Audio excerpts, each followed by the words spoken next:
नमस्कार विद्यार्थी मित्रांनो, 11वीसाठी आपण आत्तापर्यंत 2 लेक्चर्स बघितलीत. खरं तर पहिलं लेक्चर हे लेक्चर नव्हतं, आपण फक्त इंट्रोडक्शन केलं, म्हणजे तुम्हाला ओळख करून दिली. काय करावं लागेल, कसं करावं लागेल, कसा अभ्यास करावा लागेल, अशा अनेक गोष्टींची चर्चा आपण त्यातल्या असणाऱ्या पहिल्या लेक्चरमध्ये केली. आणि मग काय केलं, आपण लाईट सेक्शनकडे वळलो. हा जो सेक्शन आहे हा तुलनेनं, म्हणजे तसा विचार करायचा झाला तर थोडासा टफ जातो, थोडंसं अंडरस्टँडिंगला अवघड जातं.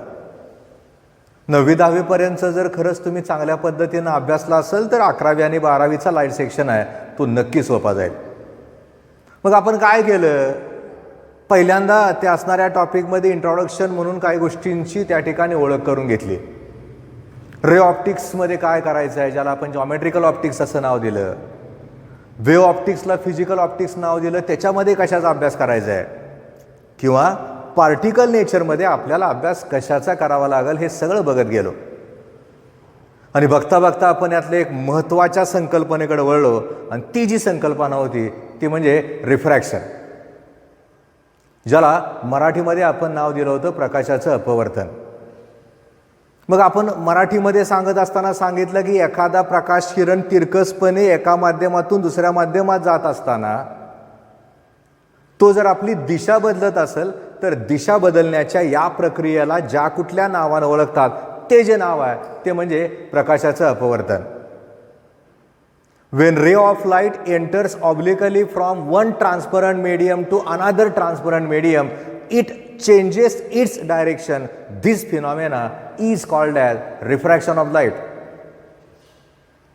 थोडं 10वीतलं वाक्य बदललं आपण आणि यातल्या कॉन्सेप्टला आपण सुरुवात केली. म्हणजे रिफ्रॅक्शनमध्ये अँगल ऑफ इन्सिडन्स काय असतो, ग्लान्सिंग अँगल काय, अँगल ऑफ रिफ्रॅक्शन काय, हे सगळं बघत पुढे गेलो आपण.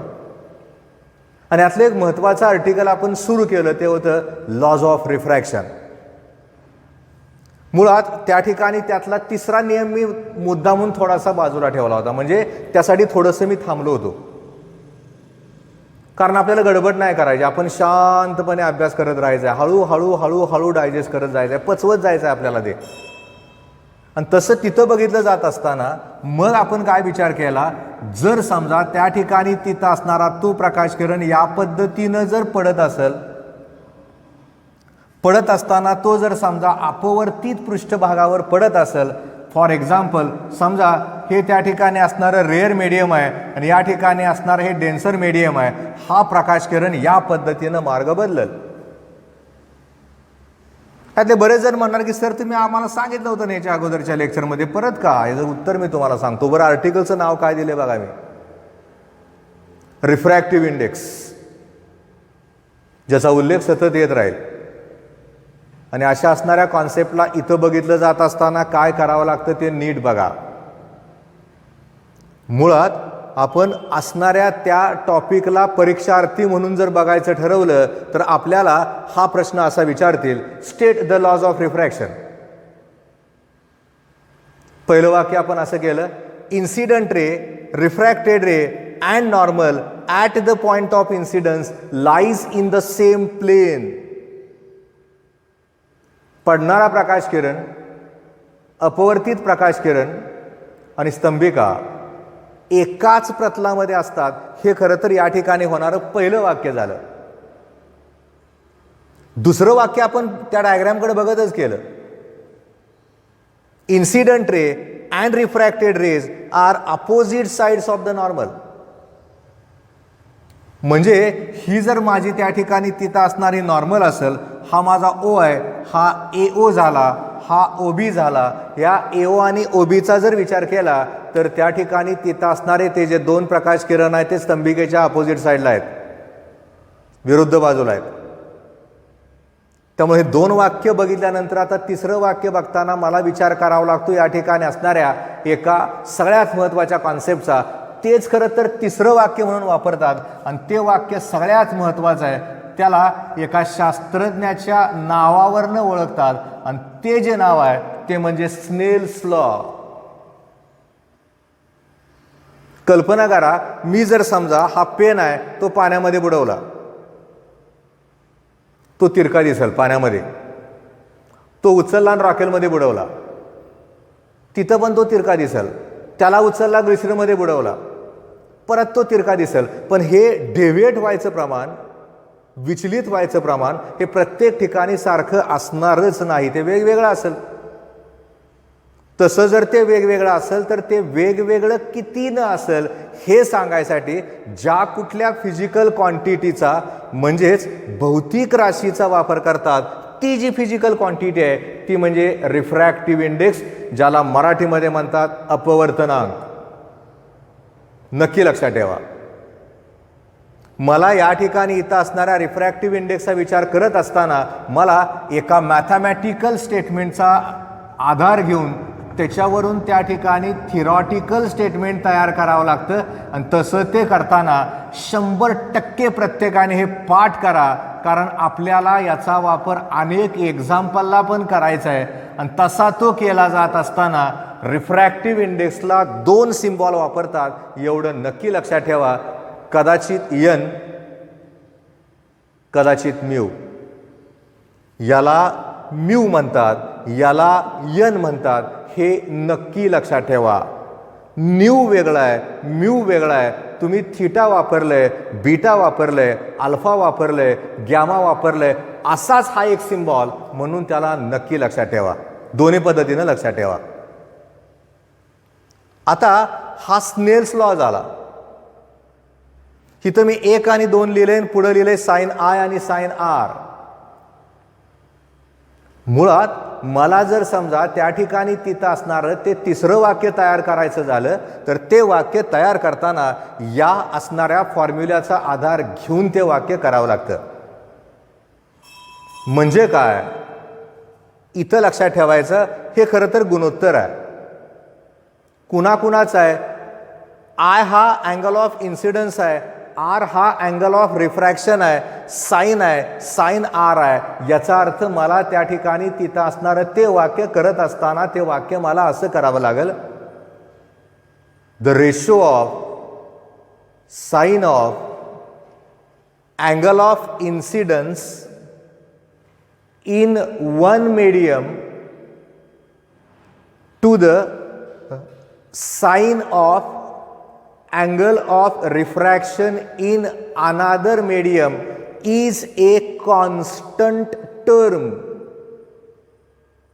This constant term is known as refractive index of second medium with respect to first. मी वाचतोय कसं ते नीट ऐका. 2 असणाऱ्या गोष्टींचं गुणोत्तर आहे. अँगल ऑफ इन्सिडन्सचा साइन, अँगल ऑफ रिफ्रॅक्शनचा साइन, या 2 असणाऱ्या टर्म्सच्या गुणोत्तराला एका कॉन्स्टंट टर्मने रिप्रेझेंट करतात. ती जी कॉन्स्टंट टर्म आहे त्याला म्हणतात रिफ्रॅक्टिव्ह इंडेक्स. माझं जर समजा हे मीडियम पहिला असेल, हे मीडियम दुसरा असेल, तर मला इथं वाचत असताना हे 2 आहे, 1 आहे, वाचताना कसं वाचतोय ते नक्की ऐका. Refractive index of second medium with respect to first. दुसऱ्याचं पहिल्याशी मी तुलना करतोय आणि तशी ती तुलना तिथं करत असताना हे जे कॉन्स्टंट असणारं किंवा ती जी टर्म आहे त्यालाच आपण नाव देतोय रिफ्रॅक्टिव्ह इंडेक्स. म्हणजे मला जर समजा लॉज ऑफ रिफ्रॅक्शनचा विचार करून 3 वाक्य लिहायची झाली तर पहिलं वाक्य तर आपण बघितलंय, incident ray, refracted ray and normal at the point of incidence lies in the same plane. दुसरं वाक्य झालं, incident ray and refracted ray are opposite side of the normal. आणि तिसरं वाक्य झालं, the ratio of sine of angle of incidence in one medium to the sine of angle of refraction in the second medium is a constant term known as refractive index of second medium with respect to first medium. आणि हे सगळं या पद्धतीनं बघितलं जात असताना याला अजून एका पद्धतीनं सुद्धा बघितलं जातं. मुळात नेहमी लक्षात ठेवा, एखादा प्रकाश किरण एका माध्यमातून दुसऱ्या माध्यमात जात असताना तो दिशा बदलतो तरी का? याचं उत्तर आहे, विरल माध्यमामध्ये त्या ठिकाणी तिथं असणाऱ्या त्या प्रकाशाचा वेग जास्तीचा असतो आणि घन माध्यमामध्ये प्रकाशाचा वेग कमी होतो. या प्रकाशाच्या वेगाचं गुणोत्तर सुद्धा आपल्याला अपवर्तनांकामध्ये सांगता येतं.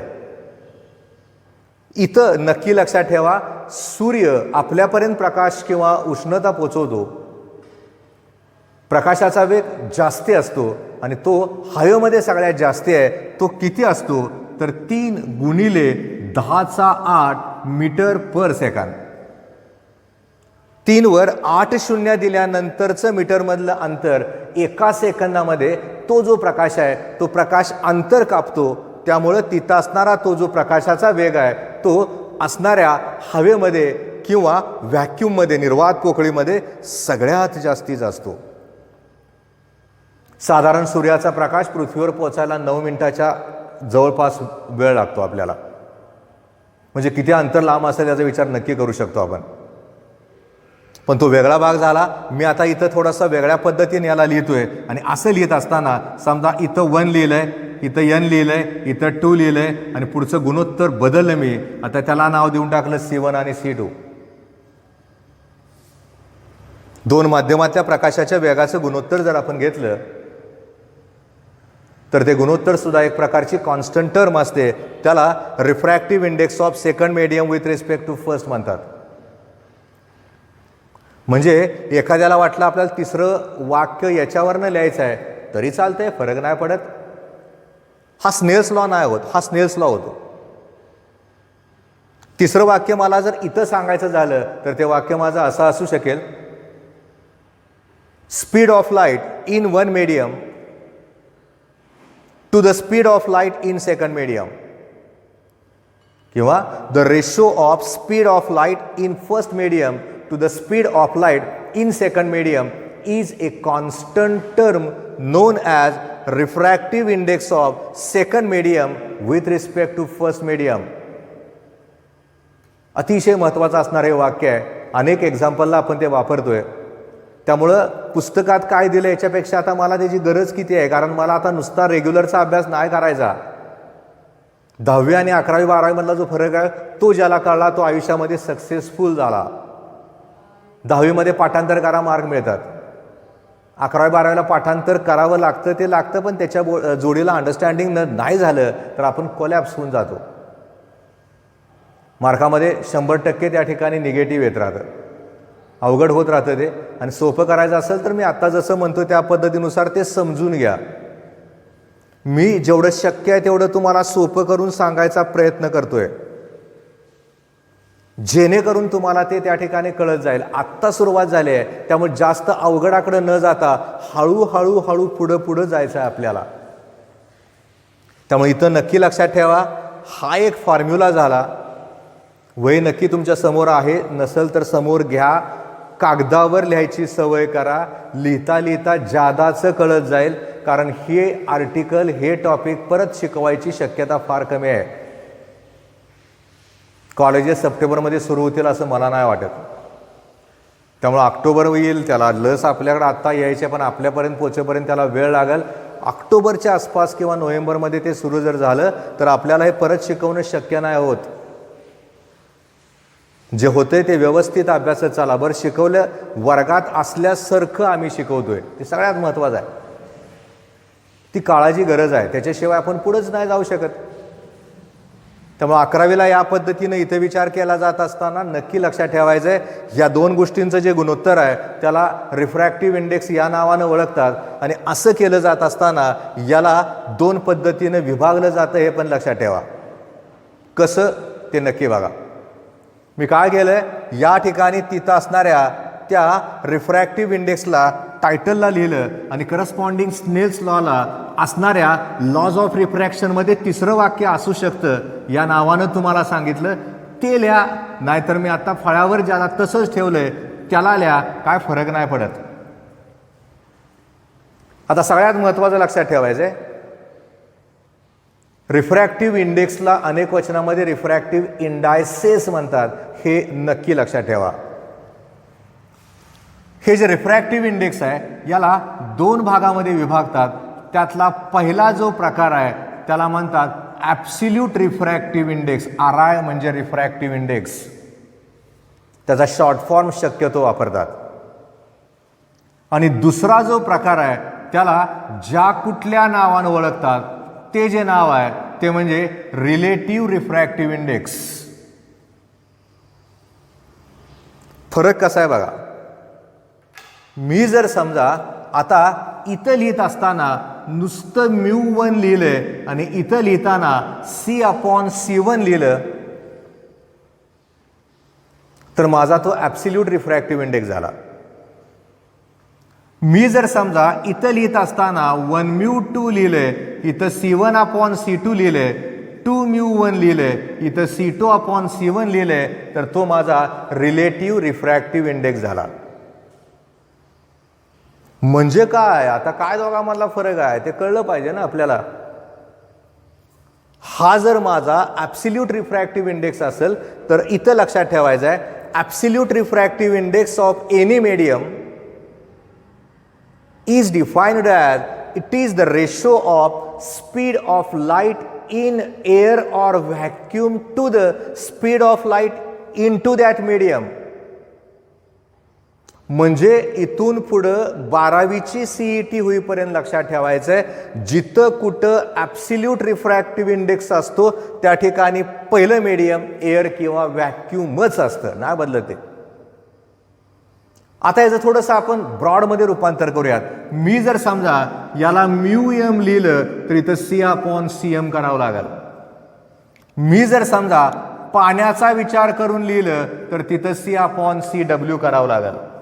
मी जर समजा ग्लास लिहिलं तर तिथं C/Cg करावं लागेल. मी जर डायमंड लिहिलं तर तिथं C/Cd करावं लागेल. याच्या किमती बदलत नाहीत, ह्या कॉन्स्टंट आहेत, त्या ॲब्सोल्यूट आहेत, त्याच्यामध्ये नाही व्हेरिएशन आहेत. याचा अर्थ असा झाला, हा पाण्याचा ॲब्सोल्यूट रिफ्रॅक्टिव्ह इंडेक्स झाला.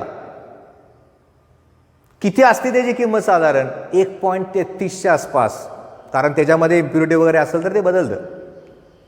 ग्लासचा विचार केला तर साधारण ती जी किंमत आहे ती 1.5च्या आसपास आहे. सगळ्यात जास्ती जर ॲब्सोल्यूट रिफ्रॅक्टिव्ह इंडेक्स कुणाचा असेल तर तो डायमंडचा, त्याची किंमत आहे 2.43.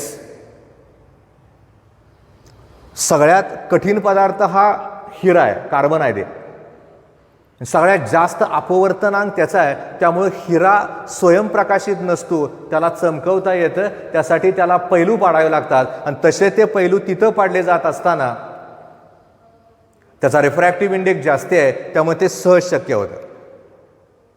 त्यामुळे मला या ठिकाणी इथं असणाऱ्या ॲब्सोल्यूट रिफ्रॅक्टिव्ह इंडेक्सचा विचार करायचा झाला तर नक्की लक्षात ठेवायचं आहे, absolute refractive index of any medium is defined as it is the ratio of speed of light in air or vacuum to the speed of light in that medium. तुम्हाला 13चा पाडा यावा लागतो, 15चा पाडा यावा लागतो, 24चा पाडा यावा लागतो. अनेक ठिकाणी एक्झाम्पलमध्ये आपल्याला साधारण याच किमती बघायला मिळतात. आणि याचीच गणितं घेताना ॲब्सोल्यूट रिफ्रॅक्टिव्ह इंडेक्स पाण्याचा, काचेचा आणि हिऱ्याचा शक्यतो वापरला जातो. त्यात ग्लिसरीन वगैरे येतं पण प्रमाण कमी आहे, याचं जास्तीचं येतं. मग आता प्रश्न असा तयार होतो की मग रिलेटिव्ह रिफ्रॅक्टिव्ह इंडेक्स म्हणजे काय, त्याच्यामध्ये काय व्हेरिएशन्स आहेत. मी जर समजा आता विचार केला 1μ2चा, तुलना करतोय आपण, relative refractive index of the second medium with respect to first is defined as it is the ratio of speed of light in first medium to the speed of light in second medium. इथं जर बघितलं relative refractive index of first medium with respect to second आलं, इथं second with respect to first आलं. म्हणजे मला त्या ठिकाणी तिथं असणाऱ्या रिफ्रॅक्टिव्ह इंडेक्सला रेशोमध्ये आणताना कुठून कसं पण आणता येईल, त्या किमती कॉन्स्टंट असणार नाहीत. उदाहरण द्यायचं झालं तर असा विचार करूयात, मी इथं लिहिताना WμG लिहिले किंवा WNG लिहिले. कसं येईल ते? इथं लिहिताना मला CW/CG असंच लिहावं लागेल. वाचताना मला ते कसं वाचावं लागेल? कारण वाचायची ती एक पद्धत आहे, ती पण लक्षात ठेवा. अजून तुम्ही नवीन आहात, तुम्हाला झाला असेल 9वी 10वीला नाही असं नाही, पण शिकवलं असेल असं मला नाही वाटत. असलं तर चांगलंच आहे, नसेल तर आत्ता लक्षात ठेवा. Refractive index of glass with respect to water. इथं CW/CG आलं. Refractive index of glass with respect to water N वापरा, नाही तर म्यू वापरा. मीनवाईल मी जर समजा आता इथं G लिहिलं, इथं म्यू लिहिलं, इथं W लिहिलं, तर इथं मला CG/CW लिहावं लागेल. आणि वाचत असताना refractive index of water with respect to glass. ह्याचं उत्तर वेगळं येईल, याचं उत्तर वेगळं येईल, याचं उत्तर तेच राहील, याचं उत्तर तेच राहील, त्याचं उत्तर तेच राहील. ॲब्सल्यूट मधली उत्तरं बदलत नसतात, एवढं नक्की लक्षात ठेवा. त्यामुळे आपल्याला त्या ठिकाणी तिथं असणारं ते जे कन्व्हर्जन आहे ते कन्व्हर्जन करता आलं पाहिजे, त्यातले फॉर्म्युलेज पाठ करता आले पाहिजेत. आपण तिथं असणाऱ्या त्या आर्टिकलला व्यवस्थित बघावं लागेल. आणि सगळं बघत असताना आत्ता जे शिकवलंय ते व्हेरी इम्पॉर्टंट आहे, मोस्ट इम्पॉर्टंट आहे.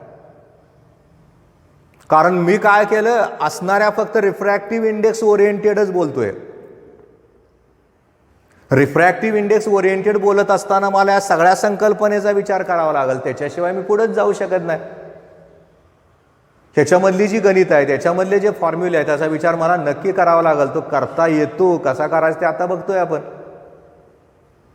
म्हणजे मला पहिल्यांदा विचार करावा लागेल बाबा स्नेल्स लॉचा, sin I/sin R चा. त्याच्यानंतर मला जर कुठला विचार करावा लागत असेल तर तो जो विचार आहे तो विचार 1μ2 असेल, 1n2 असेल, second with respect to first असेल, C1/C2 चा करावा लागेल. हे सगळं करता करता मला बदलावं लागतं. बदलता बदलता मला त्या ठिकाणी तिथं असणारे ते व्हेरिएशन्स बघावे लागतात. तशी ती व्हेरिएशन्स इथं बघितली जात असताना मग आपण असणाऱ्या रिफ्रॅक्टिव्ह इंडेक्सला, अपवर्तनांकाला 2 भागामध्ये विभागलं. डोक्यात आपण ठाम ठेवून टाकलं, पहिलं मीडियम एअर आहे, दुसरं मीडियम कुठलं का असं ना ॲब्सल्यूट. पण पहिलं आणि दुसरं मीडियम, पहिलं आणि दुसरं माध्यम हे जर बदललं जात असेल तर इट इज नॉट ॲब्सल्यूट. त्याच्यामध्ये आपल्याला व्हेरिएशन्स करावं लागतील. त्यामुळे आपण या ठिकाणी या पद्धतीनं तिथं असणाऱ्या त्या कॉन्सेप्टला बघत असताना, त्या असणाऱ्या आर्टिकलला बघत असताना या सगळ्यांचा विचार करावा लागेल. मग आता काय करू शकतो आपण, याच्यामधली काय व्हेरिएशन्स पण बघू शकतो. कशी ती बघा. विचार करा, मी जर समजा आता μ1 लिहिले तर मला C/C1 लिहावं लागेल. मी जर आता μ2 लिहिले तर मला C/C2 लिहावं लागेल. मी जर आता μ1/μ2 केलं तर C/C1 C/C2 करावं लागेल. याचा अर्थ असा झाला C/C1 × C2/C उलटून गुणिले होईल.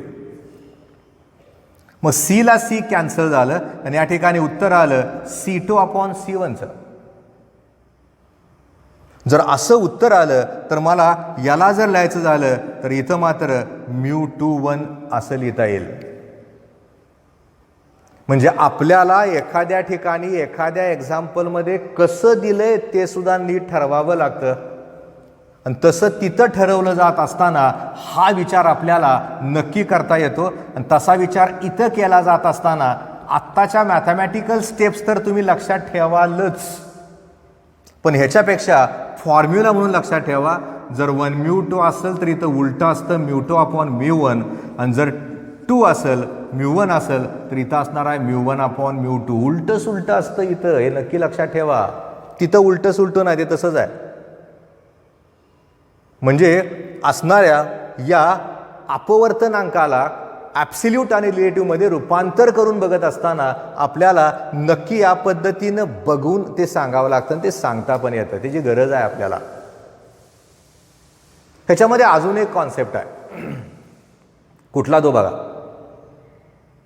मला एक फॉर्म्युला याच्यामध्ये लक्षात ठेवावा लागतो आणि तो जो फॉर्म्युला आहे तो म्हणजे C is equal to nu lambda. वापरला सिम्बॉल आपण लॅम्बडा. न्यू ह्याला म्हणतात. म्यू वेगळं आणि न्यू वेगळं. व्ही सारखं दिसतंय पण असं पुढं गोल आणि थोडं तिरकं असतं. अनेक सिम्बॉल्स आपल्याला 11वी आणि 12वीमध्ये येत राहणार आहेत, सतत येत राहतील. भरपूर वेळ आहे तुमच्याकडं. यू कॅन, तुम्ही करू शकाल, करावं लागतंय त्यात आपल्याला. त्यामुळे इथं लक्षात ठेवा, सी म्हणजे स्पीड ऑफ लाईट असतं. न्यू म्हणजे फ्रिक्वेन्सी ऑफ लाईट, वारंवारिता म्हणतो आपण मराठीमध्ये. लॅम्बडा म्हणजे खरं तर वेवलेंथ आहे. याला तरंग लांबी या नावानं ओळखतात. एवढं नक्की लक्षात ठेवा, कारण मी मुद्दामून मराठीमध्ये पण सांगतोय. तसं थोडंसं तुम्हाला म्हणजे आल्या आल्या जरा डायजेस्ट करायला थोडं अवघड जाते, कारण थोडा मोठा लेवलवरचा अवघड टॉपिक आपण करतोय. पण मी जादा नाही घेत, मी हळूहळू मुद्दामून घेत चाललोय की जेणेकरून तुम्हाला याच्यामधली आवड तयार व्हावी. कारण सायन्समध्ये आवड तयार झाल्यानंतरच पुढे जाणं शक्य आहे. उगच कुणीतरी घातल्याने मी काय तर करतोय तसं नाही होते, त्याला भरपूर करावं लागतं. त्यामुळे इथं लक्षात ठेवायचं आहे, C is equal to nu lambda ही एक संकल्पना आहे.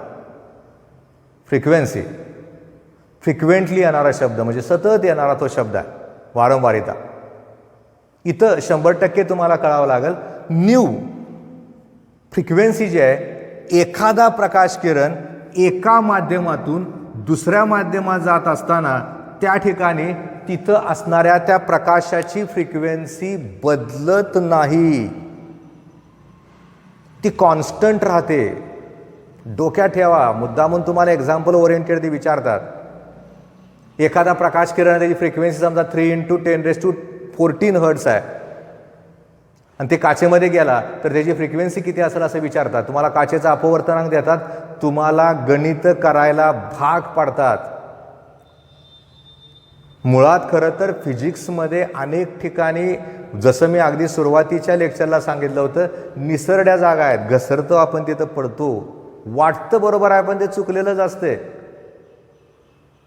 अशा परिस्थितीमध्ये जर समजा एखादा प्रकाश किरण एका माध्यमातून दुसऱ्या माध्यमात गेलाय आणि आपल्याला त्याची फ्रिक्वेन्सी एका माध्यमातली दिली आहे, दुसऱ्या माध्यमातली फ्रिक्वेन्सी विचारली आहे, तर लक्षात ठेवायचं आहे, झटक्यात आहे त्या उत्तराला क्लिक करायचं. अजिबात इकडं तिकडं कुठं बघायचंच नाही, बदलतच नाही ना. प्रकाशाचा जो रंग आहे तो असणाऱ्या फ्रिक्वेन्सीवर पण अवलंबून असतो. त्यातले काय कॉन्सेप्ट आपल्याला परत पण बघायचे आहेत. खरं तर इथं मात्र नक्की लक्षात ठेवा, प्रत्येक लाईटची वेव आहे त्याला वेगवेगळ्या संकल्पनेतनं बघावं लागतं. त्याला वेग आहे, त्याला तीव्रता आहे, त्याला वेवलेंथ आहे, तरंगलांबी आहे. आणि अशा त्या तरंगलांबीचा विचार करत असताना ज्या वेळेस हा प्रकाश किरण रेअरमधनं डेन्सरमध्ये जातो,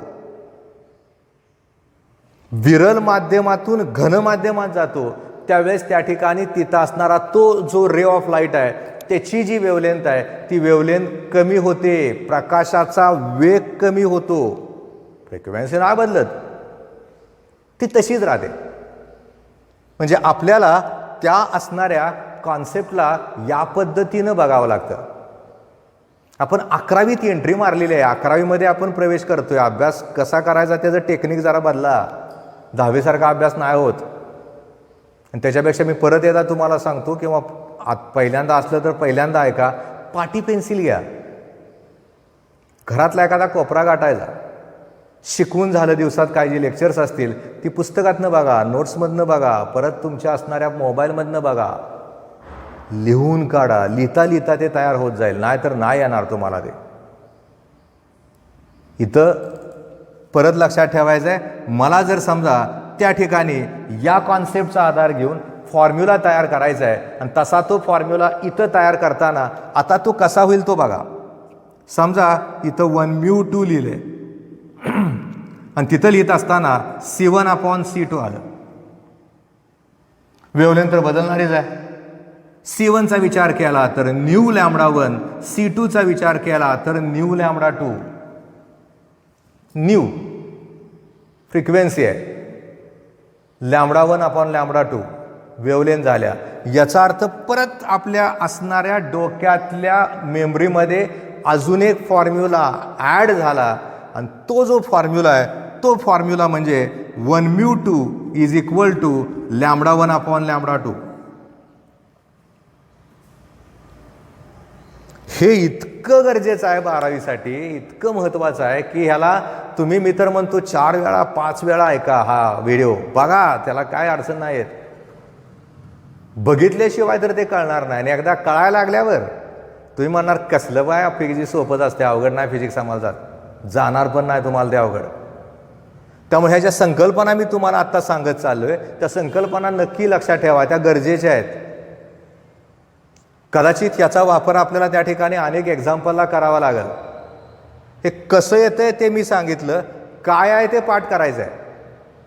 हे परीक्षेत कसं येतं त्याची गरज नाही तुम्हाला, पण मी मुद्दामून सांगितले बाबा C is equal to nu lambda आहे. सी म्हणजे स्पीड आहे, न्यू म्हणजे फ्रिक्वेन्सी आहे, लॅम्बडा म्हणजे वेवलेंथ आहे. त्यामुळे C is equal to nu lambda असताना 1μ2 करताना तिथं मात्र येतं आहे C1 upon C2 nu λ1 upon nu λ2. न्यूला न्यू कॅन्सल झालं, उत्तर तयार झालं λ1 अपॉन λ2. आता ह्याला एका असणाऱ्या वाक्यामध्ये आपण त्या फॉर्म्युल्याला आणूयात म्हणजे जादाचं लक्षात राहील. कसं ते बघा. मी आता काय करतो, हे सगळं या ठिकाणी असणाऱ्या फळ्यावरनं पुसून टाकतो म्हणजे आता जरा तुमच्या डोक्यात राहिले असं समजून. आता माझ्या जर तुम्ही समोर असता तर मी तुम्हालाच विचारत गेलो असतो, पण आता तसं न करता मी काय करतोय, या असणाऱ्या आत्तापर्यंतच्या आजच्या तासामधल्या ह्याला एका असणाऱ्या वाक्यामध्ये आणतोय आणि मग आपण आजचा तास संपवतोय, थांबवतोय आपण. कसं ते बघा. विचार करूयात आपण. पहिल्यांदा इथे लिहिलं मी 1μ2. आता मी तुम्हाला वाचायला सांगितलं, म्हणणार आहे सर कसलं सोपं आहे ते. Refractive index of second medium with respect to first. अजून फळ्यावर मी ठेवलं असतं तर तुम्ही ते सांगितलं असतं, पण आता तुमच्या ते लक्षात नक्की आहे. Sine i upon sine r हा पहिला फॉर्म झाला त्याचा. इज इक्वल टू कडे जायचं आहे. लगेच मी प्रकाशाच्या वेगाचा विचार केला तर C1 अपॉन C2 झालं. मी जर समजा वेवलेंथचा विचार केला तर λ1 अपॉन λ2 झालं. पाठच करा हे फॉर्म्युले म्हणून. आणि मी जर याला रिफ्रॅक्टिव्ह इंडेक्समध्ये आणलं तर इथं मात्र उलटं येतं μ2 अपॉन μ1. एवढ्या एका ट्रॅकवर नाही म्हणलं तरी 5% एक्झाम्पल आपल्याला या पुस्तकातली सुटतील. हळूहळू ते तुम्हाला समजत जाईल, समजावं लागेल ते. त्यामुळं आज जेवढं बघितलंय आपण, आज आपण फक्त रिफ्रॅक्टिव्ह इंडेक्स ओरिएंटेडच बोललोय आणि असं बोललोय की जेणेकरून हे पुस्तकात वगैरे लगेच तुम्हाला सापडणार नाही. ते बेसिक फिजिक्समध्ये येतं. ते मी तुमचं बेसिक क्लिअर करत पुढे जाणार आहे. त्यामुळं आज जेवढं शिकवलंय तेवढं नक्की वाचा, नक्की पाठ करा. सोपं आहे, थोडंच घेतोय आपण, जादा नाही घेतलेलं. त्यामुळं वाचायचं, लिहायचं, पाठ करायचं, डोक्यात ठेवायचं. जसं मोबाईलला 2 रॅम असतात, 2 मेमरीज आहेत, एक रॅम आणि रॉम. रॅममध्ये तात्पुरतं राहतं, रॉममध्ये परमनंट राहतं. आपलं रॅम टेंटेटिव्ह चांगलं राहतं, वाचल्यावर कळतं. ते कायमचं राहण्यासाठी लिहून काढायचं, पाठ करायचं. याच्यानंतरचा जो पिरियड आहे, याच्यानंतरचं जे लेक्चर आहे त्या लेक्चरला आपण यातल्या रिफ्लेक्शनकडे वळतोय. वाचताय, वाचत राहा. धन्यवाद.